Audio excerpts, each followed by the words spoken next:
লুটপাটকারীদের বিরুদ্ধে রুখে দাঁড়ানোর আহ্বান বিএনপির যুগ্ম মহাসচিব। ময়মনসিংহ থেকে জাহাঙ্গীর আলমের পাঠানো তথ্য ও ভিডিও চিত্রে থাকছে নিউজ ডেস্কে বিস্তারিত। শুক্রবার বিকেলে ঢাকা থেকে হালুয়াঘাট এসে হাজারো জনতার সামনে উপজেলা পুরাতন বাস স্ট্যান্ড সংলগ্ন বিএনপি দলীয় কার্যালয়ে এক সমাবেশে যোগদান করেন বিএনপির যুগ্ম মহাসচিব সৈয়দ ইমরান সালেহ প্রিন্স। তিনি বলেন, ছাত্র আন্দোলনের নামে যারা লুটপাট অগ্নিসংযোগ ভাঙচুর করছে তারা কেউ বিএনপির রাজনৈতিক দলের সদস্য নয়। একটি কুচক্র মহল বিএনপির অঙ্গ সহযোগী সংগঠনকে দোষারোপ করার জন্য এসব ধ্বংসাত্মক কর্মকাণ্ড চালিয়ে যাচ্ছে। বিএনপির সহযোগী সংগঠনের নেতাকর্মীরা গ্রামগঞ্জে মন্দির, গির্জা, ব্যবসায়ী প্রতিষ্ঠান, আওয়ামী লীগের বাড়িঘর সহ সন্ত্রাসী কর্মকাণ্ডের বিরুদ্ধে রুখে দাঁড়ানোর আহ্বান করেন তিনি।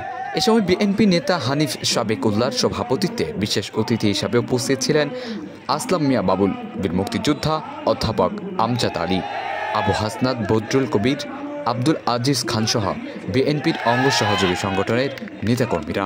News desk, Mihirul Miraj.